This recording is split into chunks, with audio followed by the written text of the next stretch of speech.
Hello and welcome to another video. So we're coming in unlimited aggro forest deck. Why? Because I can, and I do enjoy aggro forest, so why not? This is a pretty close variation on the rotation list, just with a few more cards in it really, just better things. Running triple Rhino Roach, one Aria Guiding Fairy to combo with those roaches. We have got a Blessed Fairy Dancer, although I haven't tended to use that too much yet, and everything else is just pretty stock standard to what you'd want in an aggro forest deck. So we're going to get right into this and check it out. So first up, as our opponent is a Cerberus, aka Shadowcraft, aka the dog with 3 heads. Anyway, we'll get right into it and we'll check it out. We've got the Elfchild May, Airbound Barrage, and Aria Guiding Fairy, all okay cards. Definitely things that I would like to keep for this matchup. And of course, no play turn 1. Just straight out, 0 plays, nothing to do here, nothing to see. Turn 2, same principle, nothing to see here. We're not being very aggressive because we just don't have anything to play. Water Fairy though, it does at least make up for that a little bit, so there's a bonus. Lurching Corpse immediately played after. That's going to be okay because our Airbound Barrage after we attack is going to clear that out, meaning they don't get any value out of it other than it just being a body and absorbing our bounce. And then we just go for the Elf Girl Eliza, just kind of secure our board, make sure they can't ping us off. See, something like Ceres might have been a problem if we hadn't have done that, but in this case it's not a problem. Not a problem at all. Dance of Death is an immediate clear to that Ceres, which is a great, and a quick Evo will give us 7 total points of damage in this whole turn. Because we already have a Fairy Driver and an Elf Song in hand, we are looking pretty comfortable. And of course, my mortal enemy, Serdwin. I wouldn't really call it a mortal enemy, but I guess that's fine. So that is going to heal them, and we're going to have to deal with that Ceres again. Always fun. Wood Brambles, that's okay, we can use our Brambles to our advantage. Throw out a couple of nice little fairies, even throw a little Elf Song on top of it, which also will set up this Fairy Driver for next turn. Probably could have went for the Evo, killed off the Ceres. I honestly think that would have been the better way to do things, but we did hold on to the Evo for the Aria if possible. So they are going to get a slight heal out of this, and they can easily deal with one of these fairies. So I still stand by the fact that I'm fine doing what I did, but who knows, maybe that could have went a little better. So there is Aria the Guiding Fairy. With a nice little Evo, it's going to be able to poke that Ceres to death with her great long sword. Even though I don't think it's a long sword at all, it's not even a rapier. But we're going to get them down. We've got the Elfchild May to just play out here. We don't really have any reason to hold it, unlike the fairies, which work with Fairy Driver really nicely. And they can't use their 1/1 to attack these. And of course, it is Zombie Undead Ward time. What a fun party time that's got to be. I mean, at least we have the Fairy Driver and a Wood of Brambles now, which means we are going to be able to remove all of these and get a little bit of damage, just a tiny little bit.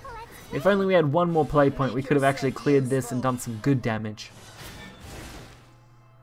But we are going to be able to clear these zombies with minimal effort, depending on how you want to look at it. We do have to waste a lot of potential storm damage, but that's okay. If we can score even just 1 point of damage, which is what we're about to do, it'll be worth it. So, setting them down to a 10, they go for the Mordecai the Duelist. I'll duel with him anytime, that's for sure. So his 7/7 body is going to get pretty hammered by that. And there is our Leaf Man, so we can pretty much just stack our board at this point. Which with a little planning goes quite smoothly. We are going to be able to use our Leaf Man and Rhino Roach very effectively, getting as much damage as we possibly can off this. While at the same time securing a nice board that's going to be hard to immediately clear. So only 4 damage from lethal and looking positive. That So Death Rape Life though, along with the Sedwin, that is going to revive another Sedwin. We know since the So Death revived it, that's most likely going to revive itself. So really they're just getting bodies now, and that doesn't lead them anywhere at all. And our next game is against Rune. So Forest on Rune. Who's better looking? I've got to give that trophy to Isabel then. her giant personality. That's what we'll go with. Giant personality she's got over there. We have a pretty nice hand. I mean, goblins and fairies and insects. Gonna have all three. So goblin obviously being the optimal turn 1 play. And angelic snipe, not really an issue for us.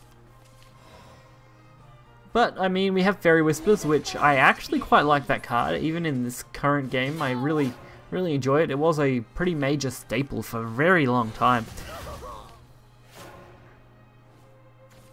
And now we have 3 play points to use and not much to spend them on, so why not just play fairies? We haven't got anything we can use them for right now, so why not?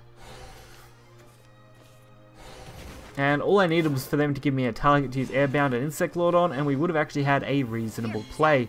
Fortunately, we don't get that, meaning our play is a little more suboptimal, but, I mean, who wants to play Insect Lord as a 2-drop 1/1? Me, because we have Leaf Man, Elf Song, Airbound Barrage, and Fairy Driver. All cards that will give us extra potential damage. Of course, that does leave all of this open to attack, which is a little disappointing because our opponent actually does a pretty good job at removing as much of this as they possibly can. Of course, that is going to cost a lot of their removal, which on the bright side helps me, but on the lesser bright side doesn't help me. And there is an Emperor, so I was debating on whether to just throw the Emperor straight onto the board or whether to go for a Leaf Man play. The Emperor ended up winning out, mainly because I have the chance to just double down on the attack and go for victory, but that was pretty much my only good play. That healing really hurt me though, putting us just that little bit extra off. But with the Evolve, that is 7 damage to the face. I was just going to play a straight Emperor, but the Airbound was a better play. Being able to remove the Owl means even if they D-shift next turn, we would be safe.